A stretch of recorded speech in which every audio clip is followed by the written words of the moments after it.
बात थी 1919 की, और 1919 का जो अधिनियम आया था उसमें एक प्रावधान यही किया गया था कि जो 1919 की सफलताएं हैं अधिनियम की, उनको हम आगे जाके ये देखेंगे कि वो कहाँ तक सफल हुआ है। और 1919 के अधिनियम के 10 साल बाद में एक आयोग का गठन किया जाएगा और वो ये देखेगा कि भारत में जो विभिन्न अधिनियम आए वो कहाँ तक सफल हुए थे, उनकी रूपरेखा क्या होगी। नमस्कार दोस्तों, स्वागत है आपका अपने चैनल स्टार ऑनलाइन स्टडी में। और आज हम चर्चा करेंगे 1919 के अधिनियम के बाद जो आने वाला आयोग है उसके बारे में बात करेंगे कि किस किस तरीके से क्या प्रावधान थे। अगर आपको हमारा वीडियो अच्छी लगे तो लाइक शेयर सब्सक्राइब कर देना। चैनल पर पहली बार नए आए हैं, अगर आपको इसकी PDF चाहिए तो टेलीग्राम ग्रुप से ले सकते हो। टेलीग्राम ग्रुप का लिंक मैं कमेंट बॉक्स में दे दूंगा, वहां से आप प्राप्त कर सकते हो। चलिए हम बात करते हैं 1919 के अधिनियम के बाद बनने वाले आयोग, उनकी बात करेंगे। 1919 के अधिनियम की जांच करने के लिए भारत में एक आयोग बनेगा और वो जांच करेगा कि भारत कहाँ तक सफल हुआ है। अब ये आना था 1929 को, लेकिन ये आता है 1927 को और इसका नाम होता है साइमन कमीशन। भारत में साइमन कमीशन एक ऐसा आयोग जिसकी भारत में बहुत ज़्यादा चर्चा होती है, और हमने इस कमीशन के तहत एक अपने सबसे बड़े क्रांतिकारी लाला लाजपत राय जी को खो दिया गया था। लाहौर में विरोध प्रदर्शन हो रहा था कि Simon go back, Simon go back, और यहाँ से हमने ये देखा कि भारत में बदलाव किस तरीके से हुए, क्या क्या बदलाव हुए, उनको भी हम देखेंगे साइमन कमीशन के तहत। इसको भेजने वाले कौन थे? ब्रिटिश सरकार द्वारा 1927 को भारत में भेजा गया था कि भारत की स्थिति का पता करने के लिए भेजा गया था कि ये देखें कि भारत में जो 1919 की अधिनियम की सफलताएं कहाँ तक संभव हुई है और आगे भारत में जो अधिनियम आएगा उसमें क्या प्रावधान किए जाएं। अब समस्या इसमें यह हो गई कि भारतीयों ने विरोध इसलिए किया क्योंकि इसमें सारे के सारे अंग्रेज थे, भारतीयों का प्रतिनिधित्व नहीं था, तो इसीलिए भारतीयों ने इसका विरोध करना शुरू कर दिया और इसे श्वेत कमीशन के नाम से भी जाना जाता है, अर्थात सारे गोरे ही गोरे थे। तो हम यहाँ देखते हैं कि सर जॉन साइमन की अध्यक्षता में ये भारत में आता है और अपनी सिफारिशें आयोग लागू करता है। भारत के भविष्य की रूपरेखा तय करने वाला था, लेकिन भारतीयों को यह पसंद नहीं आया। उनका कहने का मतलब ये था कि अंग्रेजों को क्या पता भारत की आवश्यकताएं क्या है, भारतीयों की आवश्यकताएं क्या है। अब सर जॉन साइमन को क्या पता कि इसमें यहाँ रहने वाले भारतीयों की आवश्यकताएं क्या हो सकती है, किस तरीके से हो सकती है। तो इसको लेकर विरोध प्रदर्शन होना शुरू हुआ और इसकी सिफारिशें क्या थी आयोग की? वो थी साइमन कमीशन के नेतृत्व में 7 सदस्य थे। ध्यान रखना कितने सदस्य थे? 7 सदस्य थे। ये एक वैधानिक आयोग था, यानी कानून की विधि के तहत बना के भेजा गया एक आयोग था। और इसमें अन्य क्या प्रावधान किए गए थे? द्वैध शासन प्रणाली को निरंतर जारी रखने का प्रस्ताव पारित किया गया था कि भारत में द्वैध शासन प्रणाली को आगे भी जारी रखा जाए। ये इसकी सिफारिशें थी। जब कोई आयोग बनता है तो उसकी सिफारिशें की जाती है। तो इसमें सिफारिशें की गई थी कि भारत में द्वैध शासन प्रणाली लागू रहेगी और राज्यों में जो सरकारें होंगी उनका और अधिक विस्तार किया जाए। कहने का मतलब जो कुछ ही राज्यों में उनकी सरकारें थी, मान लीजिए इतना क्षेत्र पर कोई सरकार नहीं है, यहाँ छोटी छोटी सरकारें हैं, तो उनका क्या किया जाए? विस्तार किया जाए, यहाँ भी सरकारें बनाई जाए ताकि भारत पर शासन और लंबे समय तक किया जा सके। साइमन कमीशन की अगली सिफारिशें ये थी कि ब्रिटिश संघ की स्थापना की जाए। यानी हमने ये सुना है कि ब्रिटेन का कभी सूर्यास्त नहीं होता था, उन्होंने आधी से ज़्यादा दुनिया पर राज किया था। इसीलिए जो भारत बिखरा हुआ था उनको सभी को इकट्ठा करके एक संघ बनाया जाए जिसे ब्रिटिश संघ की संज्ञा दी गई। ऐसा उन्होंने सिफारिशें की थी कि भारत जो बिखरा हुआ है उसको इकट्ठा करने की जरूरत है। और ये कहा गया था कि सांप्रदायिक निर्वाचन व्यवस्था जारी रखने की बात की गई थी। जो 1909 के अधिनियम में मुसलमानों को पृथक निर्वाचन पद्धति के आधार पर जो आरक्षण दिया गया था, 1919 के अधिनियम में सिखों को, आंग्ल भारतीयों को, यूरोपियंस को, ईसाइयों को जो दिया गया था आरक्षण, वो आगे भी जारी रखने के लिए बात कही गई थी पृथक निर्वाचन प्रणाली के आधार पर। ये क्या होता है कि जैसे एक क्षेत्र से कोई व्यक्ति उसी समुदाय के लोगों को वोट देंगे और दूसरों से उसे कोई लेना देना नहीं होता था। तो इसमें यह प्रावधान किया कि भारत में पृथक निर्वाचन प्रणाली जारी रहनी चाहिए, आगे इसका और विस्तार किया जाना चाहिए। तो ये साइमन कमीशन आया था जिसको भारतीयों ने अस्वीकार कर दिया। एक बड़ा ये कारण था, दूसरा ये कारण था, और सरकारों का विस्तार ये भी चलो ठीक है चल जाएगी। और इसमें सबसे बड़ा ये था कि इसमें सारे के सारे कौन थे? अंग्रेज थे, इसीलिए इसका विरोध शुरू हो गया। साइमन कमीशन आया कब था? 1927 को भारत में आया था। कुछ किताबें 1928 लिखती हैं, तो 1927 में पारित हो गया था और 1928 में जाके ये भारत कुछ ऐसे होता था कि जब भी कोई अधिनियम आता था समुद्री रास्ते से आता था तो आने में समय वगैरह लग जाता था। तो ये था साइमन कमीशन, जिसकी मुख्य सिफारिशें, उसके सदस्य क्या थे, उनकी चर्चा की हमने। इसके बाद एक मुख्य बात होती है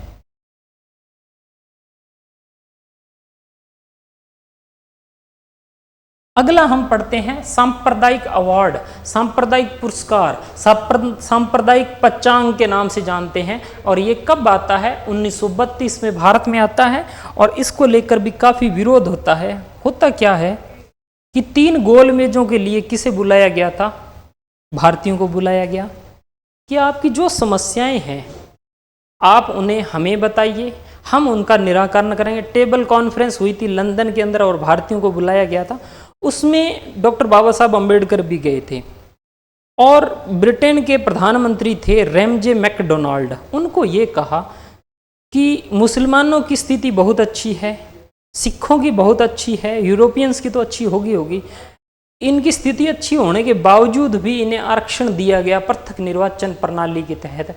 तो जो हजारों सालों से पीड़ित हैं, शोषित हैं, उन्हें क्यों नहीं दिया गया? महिलाओं को क्यों नहीं दिया गया? महिलाएं जो केवल रसोई तक सीमित है, हजारों सालों से वो एक भोग की वस्तु मात्र बन के रह गई है, क्या उन महिलाओं को अलग से नहीं दिया जाना चाहिए अधिकार?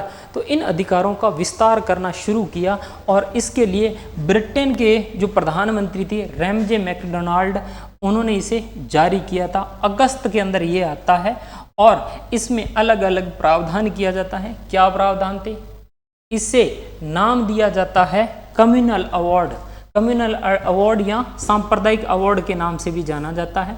1932 के अंदर ये भारत में आता है और इस अवार्ड में आरक्षण का विस्तार करने के लिए, आरक्षण किसे?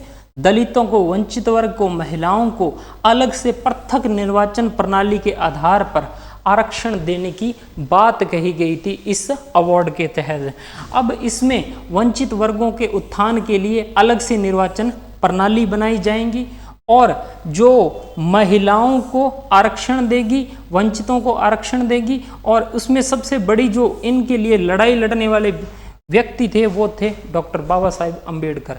उनकी बड़ी भूमिका थी महिलाओं को और वंचित वर्गों को आरक्षण दिलाने में। 1932 के इस पंचांग में ये व्यवस्था की गई थी। हुआ क्या था, मैकडोनाल्ड डॉक्टर अम्बेडकर से इतने प्रभावित हुए और उन्होंने कहा कि डॉक्टर अम्बेडकर जी, अब जो भारत में अधिनियम आएगा उसमें आपके लिए अलग से प्रावधान किया जाएगा। पृथक निर्वाचन प्रणाली के आधार पर महिलाओं को अलग से आरक्षण मिलेगा और जो वंचित वर्ग है, दलित पिछड़े हैं, उन्हें अलग से मिलेगा। इस सांप्रदायिक अवार्ड के विरोध में गांधी जी ने क्या कर दिया? पुणे में यरवदा जेल में क्या कर दिया? अनशन कर दिया। गांधी जी ने यह देखा कि पहले ही मुस्लिम हमसे अलग हो गए, उसके बाद सिख अलग हो गए, अब अगर ये दलित भी अलग हो गए तो हिंदू धर्म को खतरा हो जाएगा। और वो यरवदा जेल में अनशन पर बैठ जाते हैं और कहते हैं कि मैं इसे लागू नहीं होने दूंगा। आगे पूना समझौते के तहत इसमें करेंगे क्या क्या प्रावधान थे इसमें। तो ये सांप्रदायिक अवार्ड था जो 1932 में आया था। लाने वाले व्यक्ति कौन थे? ब्रिटेन के प्रधानमंत्री रैमजे मैकडोनाल्ड। अगस्त 1932 में ये पारित करते हैं। 8 अगस्त का समय था। इसके बाद जो हमारा आगे आने वाला समझौता है या कह सकते हैं मुख्य है, वो है पूना पैक्ट, जिसके बारे में आपने काफी सुना है, पेपर में कई बार पूछते हैं। कि पूना पैक्ट, देखिए पहले आया था साइमन कमीशन, ठीक है जी। साइमन कमीशन के बाद में सांप्रदायिक पंचांग अवार्ड आया था, कम्युनल अवार्ड आया था, और उसके बाद पूना पैक्ट आया था। जब ब्रिटेन के प्रधानमंत्री ने यह प्रावधान कर दिया कि वंचितों को और महिलाओं को आरक्षण दिया जाएगा, तो गांधी जी ने पूना में अनशन कर दिया। बोले ये तो भारतीय वर्ण व्यवस्था के खिलाफ है, दलितों को अलग नहीं किया जा सकता था। हालांकि गर्मजोशी से स्वागत डॉक्टर अंबेडकर जी और जो दलित नेता थे उन्होंने गर्मजोशी से उस अवार्ड, कम्युनल अवार्ड का गर्मजोशी से स्वागत किया था। लेकिन गांधी जी ने क्या कर दिया, जेल में थे और भूख हड़ताल, बोले मैं तो खाना नहीं खाऊंगा अगर ये वापस नहीं लिया जाएगा। तो अंबेडकर को हालांकि शुरू में इन पर कोई भी असर नहीं हुआ, लेकिन बाद में इन पर दबाव बनाया गया कि इतने बड़े नेता को तुम भूख से मरने दोगे, बापू चले जाएंगे तो भारत आज़ाद नहीं होगा। इस तरीके से अंबेडकर जी को झुकना पड़ता है और ना चाहते हुए भी भारी मन से क्या है ये समझौता करना पड़ता है, और इसे पूना समझौते के तहत माना जाता है। पूना समझौता, पूना पैक्ट 1932 को हुआ था। किस किस के बीच? डॉक्टर अंबेडकर और गांधी जी के बीच में हुआ था पूना पैक्ट। इसमें क्या था कि जो दलितों को पृथक निर्वाचन मिल रहा था उसे समाप्त कर दिया। कहने का मतलब एक क्षेत्र में दलित को वोट दलित ही डालेंगे उस क्षेत्र का, दूसरे क्षेत्र से कोई लेना देना नहीं था, उसको क्या कर दिया, समाप्त कर दिया। और उसकी जगह क्या, सुरक्षित सीट यानी आरक्षित सीट दी जाएगी। देखिए आरक्षित सीट और पृथक निर्वाचन पद्धति में दोनों में फर्क क्या होता है। आरक्षित सीट होती है जिस पर सभी समुदाय के लोग उस व्यक्ति को वोट देंगे, लेकिन पृथक निर्वाचन पद्धति के अंदर होता है कि अलग से जिस समुदाय का व्यक्ति है उसे उसी समुदाय का व्यक्ति ही वोट देगा और वही चुनकर आगे तक जाएगा। हम यहाँ देखते हैं इसे समाप्त कर दिया गया और आरक्षित सीट देने का प्रावधान किया गया था। इसमें यह था कि जो कम्युनल अवार्ड में 71 सीटें मिली थी उसकी जगह पर दलित नेताओं को खुश करने के लिए 147 सीटें दी गई थी कि आप प्रांतीय विधानसभाओं में 147 सीटों पर आपको आरक्षण दिया जा रहा है, आप ये वाली चीज़ छोड़ दीजिए, जो ब्रिटिश दे रहे थे उसको आप छोड़ दीजिए। इसमें से सीटें ये थी, मद्रास से 30 होंगी, बंगाल से 30 होंगी, मध्य और संयुक्त प्रांत जो थे उनमें 20-20 सीटें यहाँ से होगी। तो ये प्रावधान किया गया था कि मद्रास से 30, बंगाल से 30 और संयुक्त और मध्य प्रांत से 20-20 सीटें, बिहार उड़ीसा से 18-18 सीटें, सिंध से 15 और पंजाब से 8, असम से 7 सीटें आरक्षित स्थान कर दिए गए थे कि अब यहाँ से जो भी व्यक्ति चुना जाएगा वो आरक्षित होगा यानी रिजर्व कैटेगरी से होगा। और इन्होंने एक बात ये भी कही कि जो गैर मुस्लिम क्षेत्र है जहाँ पर पृथक निर्वाचन प्रणाली लागू नहीं होती वहाँ पर एक निश्चित अनुपात में क्या किया जाएगा, आपको सीट आवंटित की जाएगी। तो ये भी इन्होंने प्रावधान किया गया था।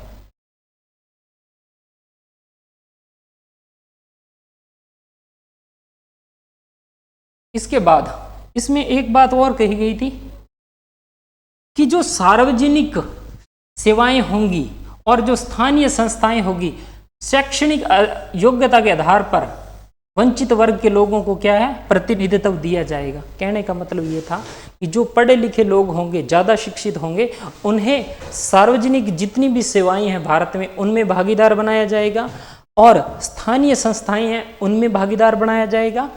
तो उनका शैक्षणिक योग्यता के आधार पर प्रतिनिधित्व बरकरार रहेगा और भारतीय प्रशासनिक सेवाएं हैं उनमें भी उनकी भूमिका होगी, पर्याप्त प्रतिनिधित्व मिलेगा यानी उन्हें भी मौका मिलेगा। तो ये 1932 के पूना पैक्ट में था। उसमें एक बात और कही गई थी कि वंचित वर्गों को केंद्रीय और प्रांतीय विधानमंडलों में भी मताधिकार दिया जाएगा। वोट डालने का ये अधिकार नहीं था। जो वंचित वर्ग थे उन्हें वोट डालने का अधिकार नहीं था और इन्होंने ये कहा कि हम आपको वोट डालने का अधिकार ही देंगे। ये कौन कह रहे हैं? कांग्रेस और गांधी जी की तरफ से कहा जा रहा है। किसे? डॉक्टर अंबेडकर को कहा जा रहा है कि आप ये पृथक निर्वाचन प्रणाली छोड़ दीजिए, क्योंकि इन्हें ये पता था कि अगर ये अलग हो गए तो हमारा जो धर्म के आधार पर इसके कई टुकड़े हो जाएंगे, यानी ये जो लोग दबे कुचले लोग हैं इनका उत्थान हो जाएगा और ये हमसे छिटक जाएंगे और कुछ लोग जो इस चीज़ को पॉजिटिव बताने वाले वो ये कहते हैं कि इसको भारतीयों को तोड़ने की व्यवस्था थी, तो अलग अलग थ्योरी चलती है। और इन्होंने ये कहा कि केंद्रीय विधानमंडल में 18% सीटें हैं जो आरक्षित कर दी जाएगी। जो केंद्रीय विधानमंडल होंगी उसमें 18% सीटों पर केवल वंचित वर्ग के लोग होंगे। ये पूना पैक्ट में बात कही गई थी। स्थानीय निकायों और लोक सेवाओं में वंचित वर्ग का होने के कारण क्या है, उसे अयोग्य घोषित नहीं किया जाएगा। इस बात को ऐसे समझिए कि अगर स्थानीय निकाय का कोई भी है, लोक सेवा आयोग में अगर कोई व्यक्ति चुना जाता है तो उसे इसलिए बाहर नहीं किया जाएगा कि वो वंचित या दलित वर्ग से आता है। पहले ऐसे होता था कि इन्हें मौका ही नहीं मिलता था, आने ही नहीं दिया जाता था और कह दिया जाता था कि तुम क्या करोगे, तुम तो निम्न वर्ग से हो। तो ये चीजें काफी कुछ इन्हें झेलना पड़ता था और झेल रहे थे। अंग्रेजों ने इनकी स्थिति सुधारने के लिए जो कम्युनल अवार्ड लेके आए थे, लेकिन उसका विरोध गांधी जी ने कर दिया था। ना चाहते हुए भी अंबेडकर जी को झुकना पड़ा, क्योंकि अंबेडकर जी ने देश हित के बारे में सोचा कि अगर गांधी जी को कुछ हो गया तो ये देश में एक बड़ा नेता खो देंगे। हमने 1920 में तिलक जी को खो दिया था, तो हम गांधी जी को नहीं खोना चाहते थे। तो इसीलिए भारत की तरफ देखते हुए, एक राष्ट्रीय महत्व को देखते हुए अंबेडकर जी ने पूना पैक्ट पर साइन कर दिए गए थे। अब इसका असर क्या हुआ, इसका प्रभाव क्या हुआ? प्रभाव ये हुआ कि जो पूना समझौते से दलित राजनीति हथियार की तरह से प्रयोग होना शुरू हो गया था। अब क्या था, संयुक्त निर्वाचन पद्धति आ गई थी। तो यहाँ पर क्या था, दलितों को हथियार के रूप में प्रयोग किया जाने लगा। लोगों को कहा जाना अब इनका भी वोट है। तो आज भी आप देखते हो वोट साधने के लिए दलितों को घर जाके खाना खाया जाता है। हालांकि वो खाना अपने साथ से ही लेके आते हैं, डिस्पोजल वगैरह भी अपने साथ लेके आते हैं, लेकिन उनके वोट साधने के लिए क्या किया जाता है, इस तरीके से भारतीय नेता देखने को मिल जाते हैं।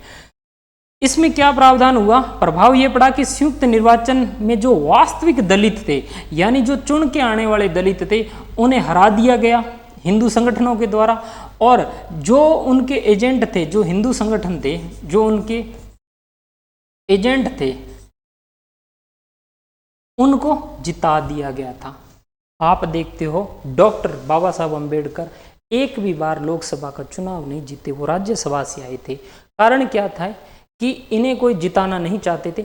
आज भी आप देखते हो सरकारें चाहे किसी भी रही हो, 84 रिजर्व सीटें हैं, सरकारें किसी की भी आए, लेकिन वो कभी भी अपने समाज के लिए नहीं बोलते हैं। वो पार्टी की जो गाइडलाइन होती है उसी के अनुसार ही चलते रहते हैं, बाकी कुछ नहीं होता।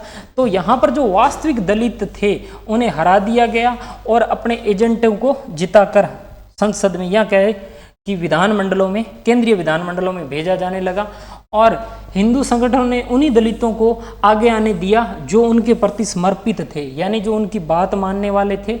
और दलितों को पृथक, भिन्न और तत्व न मानकर, यानी दलितों को हिंदू धर्म से अलग न मानकर, उन्हें अलग ना मानकर, दलित एवं अन्य अल्पसंख्यकों को जो अधिकार और सुरक्षा संबंधी वृक्षारोपण जो भारत के संविधान में मिलने चाहिए थे, वो स्पष्ट होने से रोक दिया गया। यानी पृथक निर्वाचन पद्धति के आधार पर उन्हें ज्यादा शक्तियां मिल रही थी, जो इस तरीके से हटा दी गई थी। ये गांधी जी के अनशन की वजह से हुआ था। गांधी जी ने बाद में इसको गंभीरता से पूरा लागू कराने का वादा किया था कि नहीं जी, हम इसे लागू करेंगे, अच्छे तरीके से करेंगे। तो ये प्रावधान थे पूना पैक्ट के बारे में। तो ये पूना पैक्ट गांधी जी और अंबेडकर जी के बीच हुआ था। आप देख सकते हो यहाँ पर गांधी जी जेल में थे, गांधी जी की तरफ से प्रतिनिधि आए थे भारत में क्या अंबेडकर जी के साथ में टेबल टॉक करते हैं और साइन करते हैं। और यहाँ पर गांधी जी आप देख सकते हो अनशन पर बैठे थे, उन्होंने वहीं से अनशन शुरू कर दिया था। और भारत में इस तरीके से पूना समझौता, साइमन कमीशन और कम्युनल अवार्ड ये रूपरेखाएं रखती थी। अगर आपको इसकी PDF चाहिए तो आप टेलीग्राम से ले सकते हो। आपको वीडियो अच्छी लगी हो तो लाइक, शेयर, सब्सक्राइब करना। मिलते हैं नेक्स्ट वीडियो में। जय हिंद, जय भारत।